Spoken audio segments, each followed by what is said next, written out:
So, hello everyone. If you know me, I'm Valentina and I'm the founder of UX Tree. At UX Tree here, we're focusing on helping designers move away from just pushing pixels and actually learning how to speak the business and AI language that companies care about right now. And that's exactly why we're here today with Kevin. With all the layoffs and AI changes, just making things look pretty is really not enough to feel secure in your job. You have to prove your work and actually bring results. So as I said, here's Kevin. Here's my partner in this, a great design manager, and he's going to teach our upcoming AI product strategy course starting on the 27th of August. And today, Kevin is going to give you a super quick 10-minute breakdown of a tool called UX KPI Tree. I'm not sure if you heard of this before, but it's basically a simple way to show your boss exactly how your designs make the company money. So I'll be handing out in the chat just to collect your questions, and we'll do a quick Q&A at the end. Kevin, I'll hand it over to you. Sounds amazing. Thank you so much for having me on. Again, Valentina, thank you for the introduction. Guys, absolute pleasure to have you here. As Valentina just said, my name is Kevin. I'm the owner of my own company, have a bit of experience product leading and in general, just managing products. So do you want to get straight into it, not really waste time? Let's go for it then. Again, if we have any questions, please leave them down in the comment section. Valentina, please keep an eye out and you let me know, okay? So what we're going to do is I am just about to share my screen with you guys, as we have put together a little presentation. So can you see it properly, Valentina? Just double checking. Yes. You can also maybe, hide that window with the with Meet on the top. With me? Yeah. Okay, you know what? Let me just make it minimal. There we go. Yeah, perfect. All right. So guys, quick presentation. We are going to be going through this little presentation I put together called the Recession-Proof Designer. Essentially, we're going to be looking at how to actually thrive, showcase your business value, and become an indispensable asset. Basically, aka actually keep your job or actually land the role. So the AI era is here. Oh, and globally, it actually seems like we're kind of broke at the moment. So what does this actually mean for me or for you as a designer? Essentially, we are navigating through the perfect storm, right? We're navigating a tight global economy and a recessionary climate alongside the most rapid technological shift since the internet. The reality of the job market at the moment is that there is widespread hiring freezes and restructurings that have made the landscape incredibly competitive across all sectors. And I mean, even with some research we've actually done, I can seriously see the frustration in a lot of your guys' answers. On LinkedIn, I've been seeing a lot of designers who are really feeling frustrated regarding AI.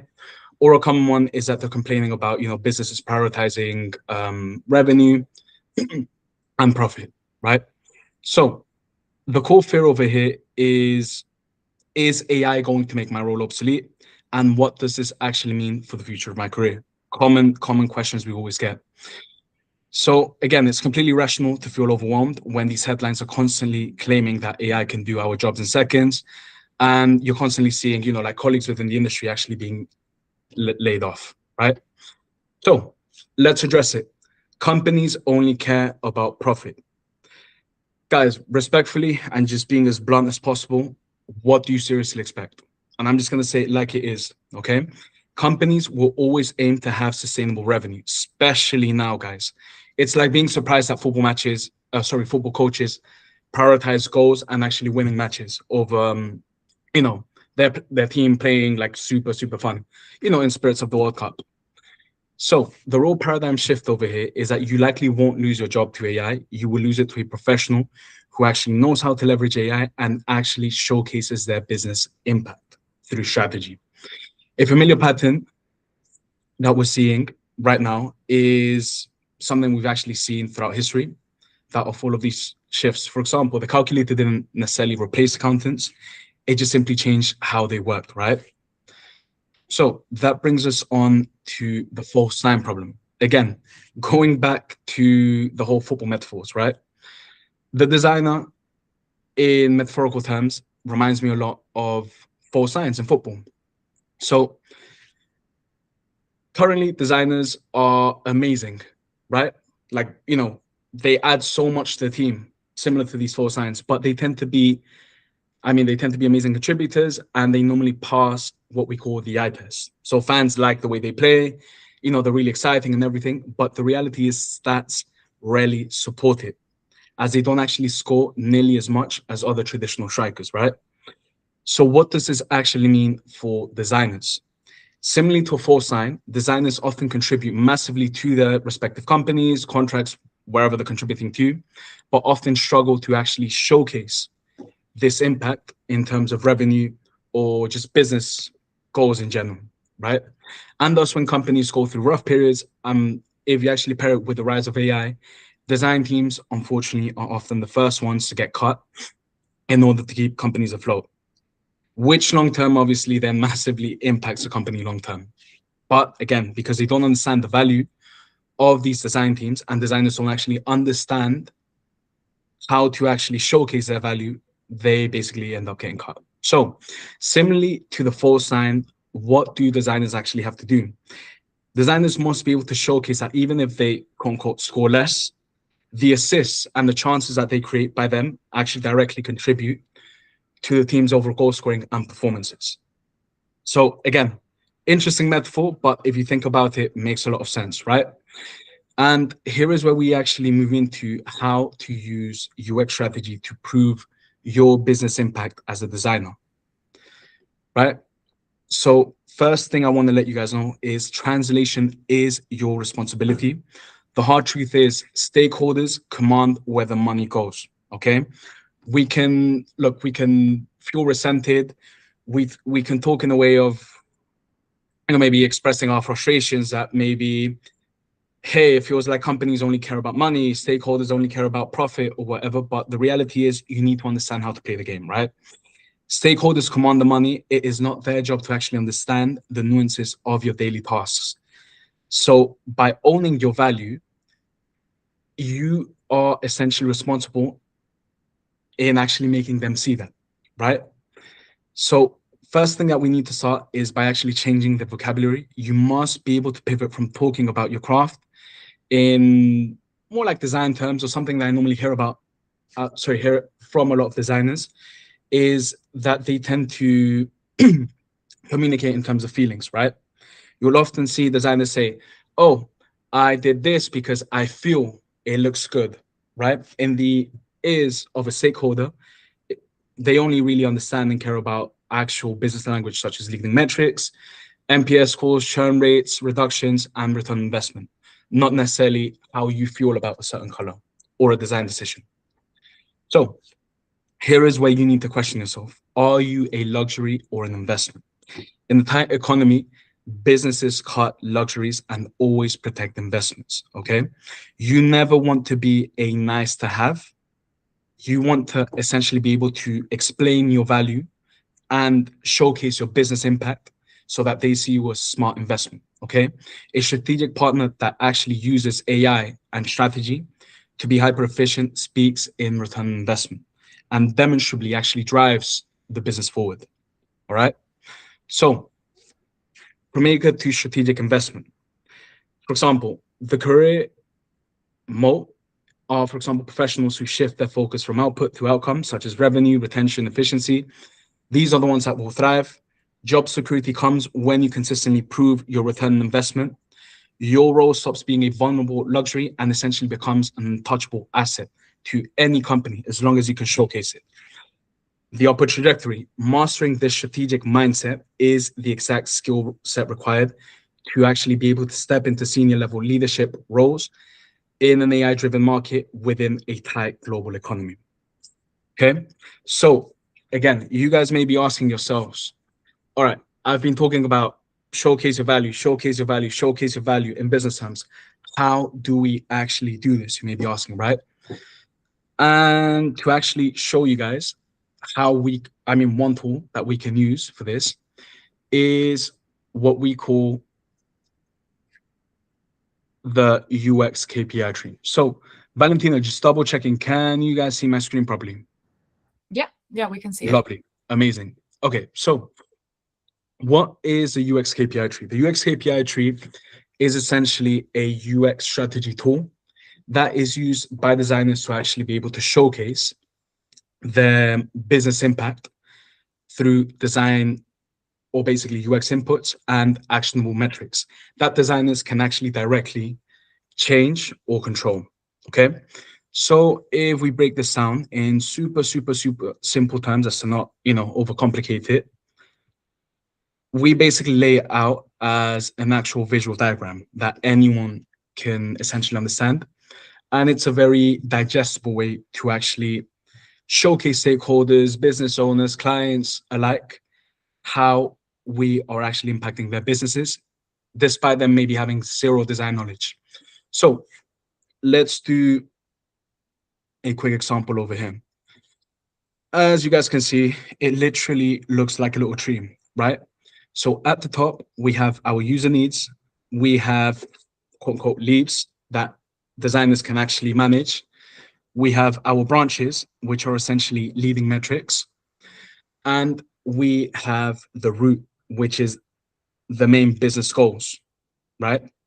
Or main KPIs, okay, which are lagging metrics. So in very simple terms, if we use an example for this and we say, let's say an e-commerce platform such as Amazon, the way it works is the following. So imagine you guys are presenting to, I don't know, higher ups, the chief financial officer, the CEO, whoever you're presenting to, and you're inside Amazon. At the moment, for example, let's say the company isn't really doing that well, which we all know they are. But what is happening is that there are a lot of layoffs, okay? And the stakeholders essentially have you present to them your, like, what are you guys actually working on and how are you actually impacting the business? So if we were to be presenting to Amazon, very simply put, the main route that they would be looking for over here. So the main business goal in this side, sorry, in this case, is simply revenue, right? It all comes down to they want more sales. Any company wants more sales, profit, you name it, right? And as a designer, you need to understand that.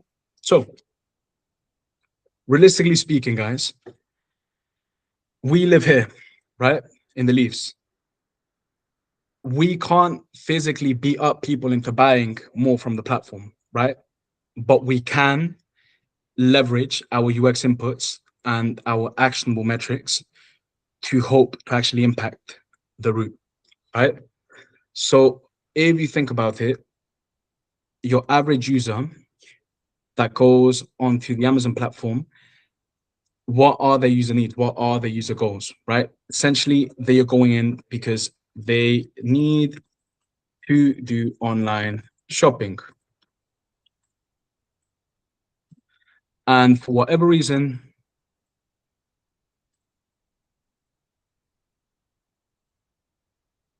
they need the commodity of shopping from their house, right? That's simple. That's straightforward.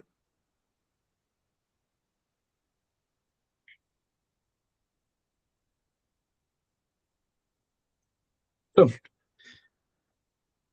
actionable metrics.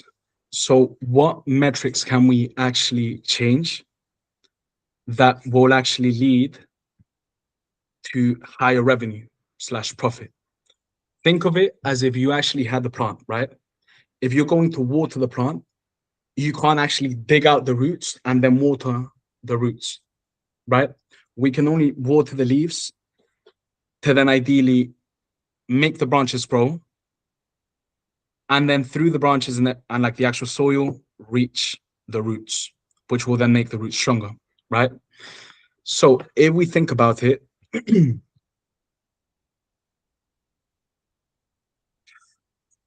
some of the actionable metrics that we can directly impact are, for example, task success rate. Okay. So this percentage over here is task success rate. In other words, let me just make this a bit bigger.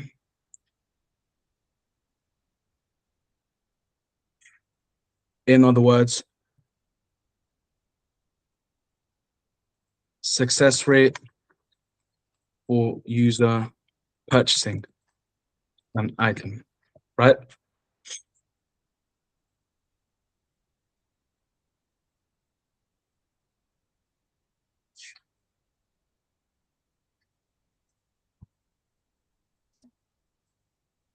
So, for example, how can I actually impact the user's behavior?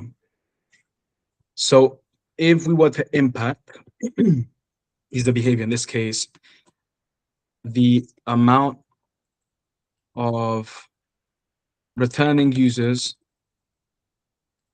active users within a 30-day period. Where is it? Percentage, there we go. So for example, if we are trying to impact the amount of users that return after signing up and are active users within this 30-day period, we physically cannot force them to come back, right? We can't force them to come back. We can't force them to actually, become repeat buyers as well, or active customers as well. But what we can do is we can try to input design decisions or design features that can actually impact the success rate by offering them an amazing and seamless user experience that can then directly lead to a change or an impact in their user behavior. And essentially, if we have them behaving differently, right, as in like returning, buying more frequently, this will directly generate the company more profit, right? So for example, if we implement something called the 3-click rule, right? The 3-click rule basically suggests that a user must be able to perform their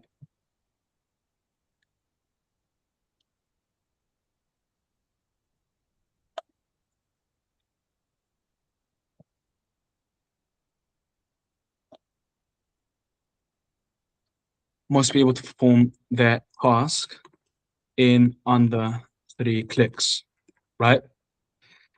And for example, if we work on implementing hypothetically this 3-click rule, and after a user signs up and sets up their account, they can basically purchase anything within 3 clicks. We can hypothesize that this will actively impact this actionable metric over here, which is their purchase success rate, right? So for example, if let's say hypothetically, if we had Amazon made it super, super, super, super, super annoying. It was high friction for you to buy anything, even once you were set up. The amount of customers that would probably come back, or the amount of users that would actually, like drop off even mid-purchase, would increase significantly. So by implementing this 3-click rule over here, which is our UX input, we are directly impacting this action metric, which is the task success rate for them in terms of purchasing something. By making it easier and upping the task success rate, we are essentially going to impact the user's behavior. Because it's very seamless, it's frictionless, the user is very likely to come back, right? Like a lot of us Amazon customers do. And because they come back, because it's simple, it's to the point, it's easy, and they have an amazing user experience, and from the comfort of their own home, this directly leads them to purchasing more frequently. By purchasing more frequently and by having more active users actively purchasing within the 30-day period after signups, you are definitely and directly impacting this, which is a revenue profit. So, for example, if a company, now knowing this, you've actually showed them this whole UX KPI tree as an actual visual metaphor, decide to essentially get rid of you, they now know that because they are getting rid of you, this is directly going to drop. And thus it's going to directly impact their profit/revenue. So yeah, that in simple terms is a UX KPI tree. Of course, you don't really want to go on for too long because the webinar is meant to be a bit short. Valentino, do we have any questions at all? No, we don't have anything. Keshav joined us just maybe a few minutes after you started. Keshav, can you hear us? Yeah, I can hear this. Okay, great. Do you have any questions for Kev? Can you show me the tree once again? I think I had something. If you can share your screen. Sorry, Keshav, can you just repeat that again? I'm saying, can you share the screen once again? Like I had some question on the diagram that you just Yeah, created. of course. So Okay. entire screen, should be able to see it now. So tell me, what's up? Yeah. So, like when we zoom in and let us suppose we had an initiative and we have a hypothesis around, okay, this particular UX initiative, it's going to impact some UX metric which will impact the revenue. But many times we are not sure about it, right? It may or may not work. So how do you deal with that situations? So of course, good question, actually, interesting question. Remember, I specifically mentioned this is essentially a working hypothesis.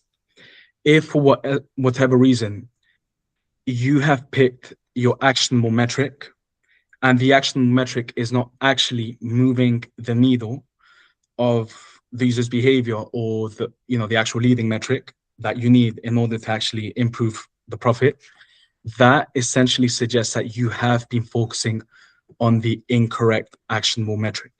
So let's say hypothetically, in this case, right, we conducted some UX research.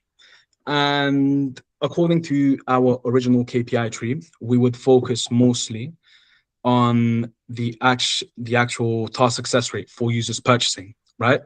But then it simply didn't work, right? We go back, we conduct some UX research, and then we find, hey, our diagnosis is that the actual main pain point in the user's journey isn't necessarily the purchase itself. It can potentially be the sign up.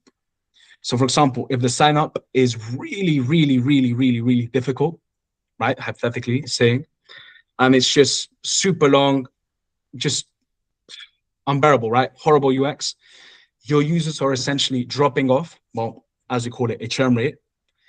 Our drop-off rate essentially comes from this specific part of the user journey. So in this case, what we can do is we would swap the actionable metric, the original one, to task success rate, but for signups, right? And then we realize, hey, sorry. And then we realize, hey, if the issue wasn't the actual purchase itself, it was more of the actual sign up, by actually focusing on a different actual metric, which in this case is the sign-ups task success rate. And we have realized that the main pain point over here is the actual seamlessness when signing up. There's a lot of friction for users when signing up. It takes them forever, it's annoying, so on and so on and so on. By simply having a minor input, such as literally adding quick sign up for example, with a Google account, this, let's say hypothetically, this would then lead to the action metric task success rate to literally increase by, let's say, 45%, right? What that means is you basically have 45% more users signing up. And then if the actual purchase user flow wasn't the issue, you then conduct some research and you actually figure out, hey, wow, the user behavior is actually being impacted. Now that I've actually changed the action metric, because now we have more users who are actually signing up and aren't just like dropping off because it's too long to sign up, then they actually start buying. This directly impacts the actual revenue. Make sense? Yeah, yeah, Again, it does. we empathize that this is a working hypothesis. As you correctly pointed out, of course, you can be wrong, but this is essentially your job as a strategist. As a strategist, you must be scrappy and you must be able to always protect the strategy. Have that flexibility, have that agility around your strategy. Make sense? Yeah. And like when we are, shipping these changes, uh, is it better to just test it on like few users, like, maybe do some A/B testing on some of the users and see if it actually works or moves the needle? And if that's the case, then is there any like approximate size of the users like who we should test it on? Again, it really depends on the company that you're working for. Everyone's specific situation is a bit different, right? If you're strategizing for a massive company like Amazon, then yes, I'm guessing the actual testing pool is much larger than a smaller company. But of course, the only way to actually get these metrics are through UX research. Okay. Sense? Yeah, yeah. Thanks. Any more questions? We have Shilpa. Shilpa joined us a few minutes ago. I'm sorry you didn't see Kevin's presentation, but I can share it with you later. And then if you have any questions, Shilpa, you can come back to us. But I'll send you the recording anyways. Would that be okay? Yeah, thank you so much. Sorry, wasn't able to join earlier. Yeah, no worries at all. I'll shoot you the recording after our session. Just you picked up the literally last few minutes. Do you have any questions for Kevin? Or we actually spoke about UX KPI Tree. I'm just curious, have you heard of that before? Yes, I did. I also had some questions on leading lagging metrics as well, but I think I would prefer to first see the video, see and then try to make sense, connect the dot, and then if I have a question, I'll write back. What I would say to you is ask me any questions at the moment, and if I can, I'm more than happy to clarify. Because obviously after the webinar's over, you won't really have the opportunity to ask us like in live. Yeah, so I just want to understand basic of the leading and lagging metrics right now. For example, if we have, let me give you an example, right? If I have to say that, say LinkedIn wants to try to convert more of users in next 6 months, right?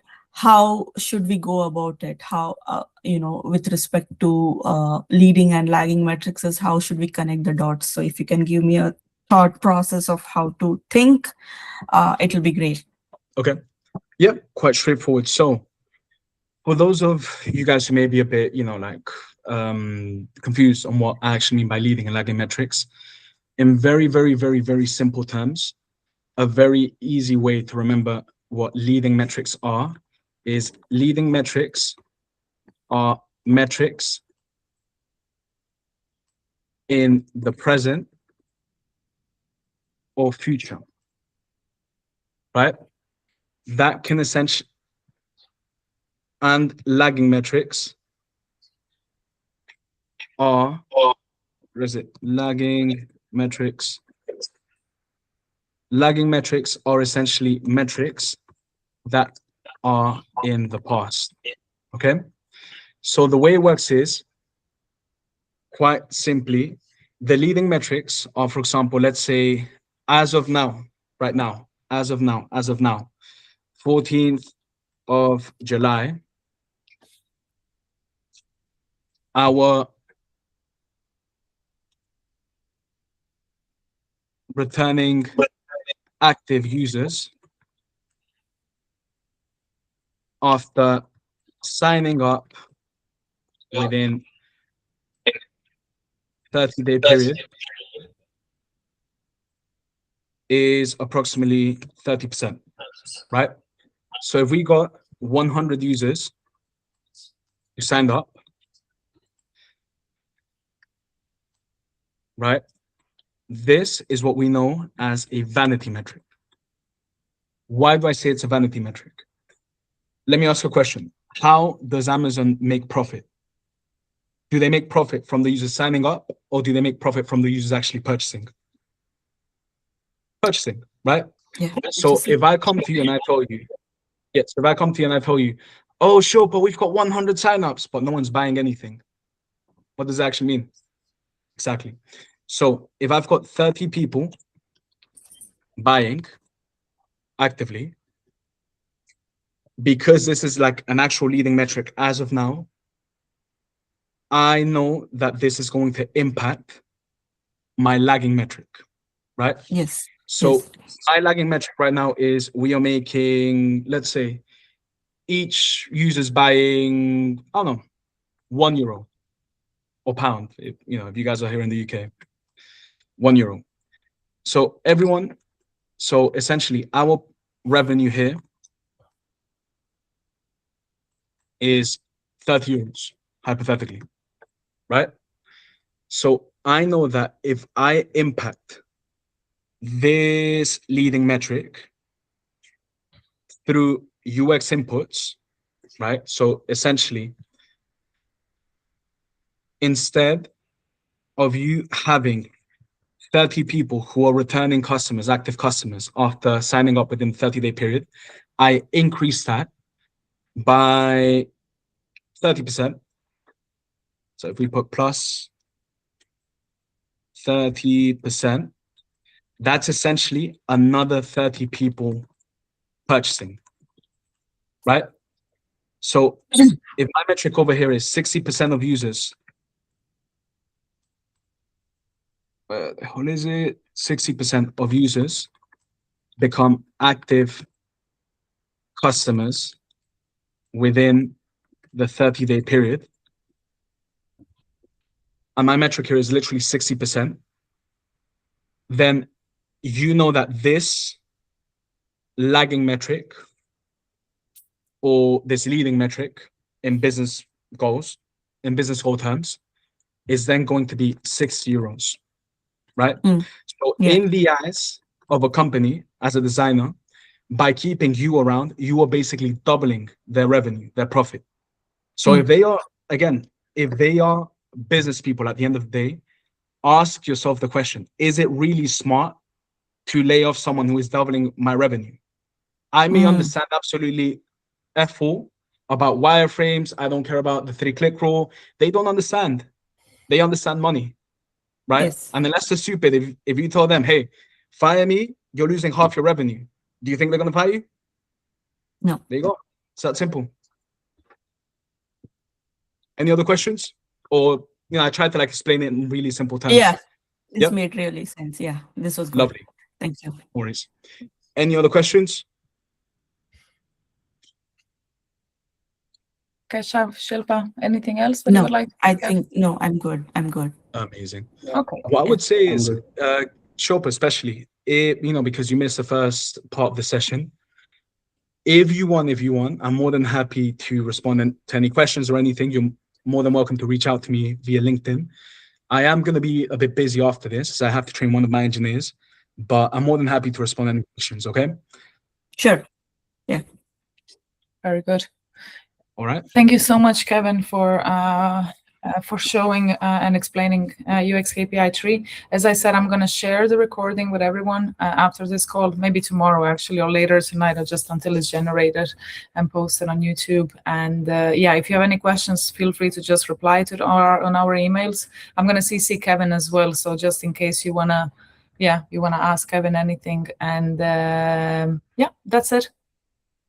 Thank you so much, guys. Yeah, amazing. Sure. Yeah, Amazing. looking Honestly, forward guys, thank for you so much for more having of me. these sessions. Yeah. Look, Yeah. honestly, whenever you want, again, I welcome all of you guys to just interact with us as well. For those of you who may not have actually joined today, it's always good to just like start building a bit of a community, especially now, in very blunt and simple terms. I don't think it's a secret for anyone that designers are really going through it at the moment. I'm going on LinkedIn and I'm seeing a lot of designers feeling uncertain. I'm seeing a bit of resentment as well from designers, and I don't blame them, like they're angry. You spend years honing your craft, and then you have someone who simply doesn't understand what you do, and they just think some AI is going to be able to replace you, when in reality it's just a tool, Yeah. right? I completely understand. So any questions, any doubts, anything, honestly, I encourage you guys to basically just drop it down. Sure. Yep. Yeah. Amazing. Amazing. Thank you. Thank you so much, guys. Have a great day. Bye. Amazing. Take care, guys. Bye. Thank you so much.